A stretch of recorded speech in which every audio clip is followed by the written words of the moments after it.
Hello D family, सबको दिल से प्रणाम। और मैं हूँ सुनीता यादव गाजीपुर से, और मेरे चैनल पर आप लोग का स्वागत है। सबको दिल से प्रणाम। मैं गीत सुना रही हूँ, कैसा लगेगा कमेंट बॉक्स में जरूर बताइएगा। अच्छा लगे तो लाइक भी कीजिएगा।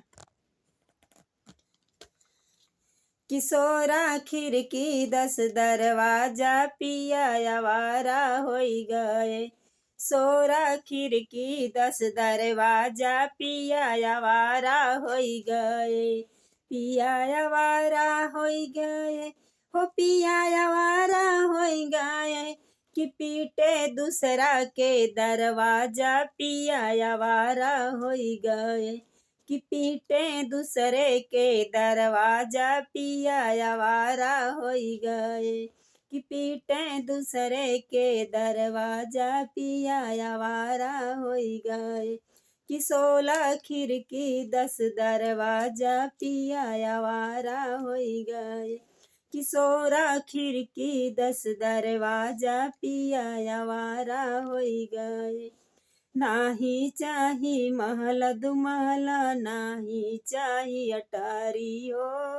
नाही चाही महल दुमहल, नाही चाही अटारी।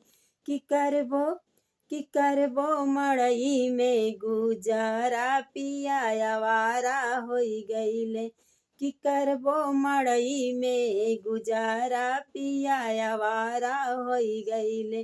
कि करबो मड़ई में गुजारा पिया आवारा होई गईल। कि 16 खिड़की 10 दरवाजा पिया आवारा होई गईल। कि 16 खिड़की 10 दरवाजा पिया आवारा होई गईल। नाही चाही रे, नाही चाही लहंगा साड़ी, नाही चाही चुनरी हो। नाही चाही लहंगा साड़ी, नाही चाही चुनरिया हो। कि करबो लुगरी पर गुजारा पिया आवारा होई गईल। कि करबो लुगरी पर गुजारा पिया आवारा होई गईल। कि करबो लुगरी पर गुजारा पिया आवारा होई गईल। कि करबो लुगरी पर गुजारा पिया आवारा होई गईल।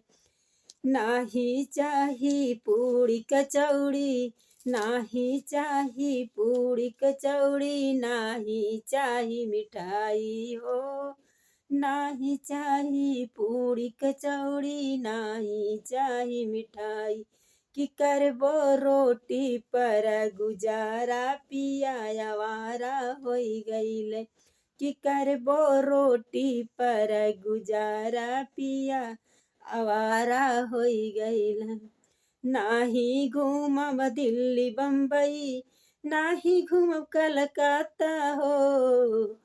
नाही घूमब दिल्ली बम्बई, नाही घूमब कलकत्ता हो। कि करब घरवे में, कि करब गाँवे में मजदूरी पिया आवारा होई गईल। कि करबो गौआ में मजदूरी पिया आवारा होई गईल। कि करबो गौए में मजदूरी पिया आवारा होई गईल। किशोरा खिड़की 10 दरवाजा पिया आवारा होई गईल। पिया आवारा होई गईल, हो पिया आवारा होई गईल। कि पीटा दूसरा के दरवाजा पिया आवारा होई गईल। कि पीटा दूसरे के दरवाजा पिया आवारा होई गईल। कि पीटा दूसरे के दरवाजा पिया आवारा होई गईल। नाही दुखवा पापा से कहबो, नाही दुखवा मम्मी से। नाही दुखवा पापा से कहबो, नाही दुखवा मम्मी से। नाही दुखवा पापा से कहबो, नाही दुखवा मम्मी से। कि लेबो दिलवा में पचाई पिया आवारा नी गईला। कि लेबो दिलवे में छिपाइए पिया आवारा होई गईला कि पीटा दूसरे के दरवाजा पिया आवारा होई गईला।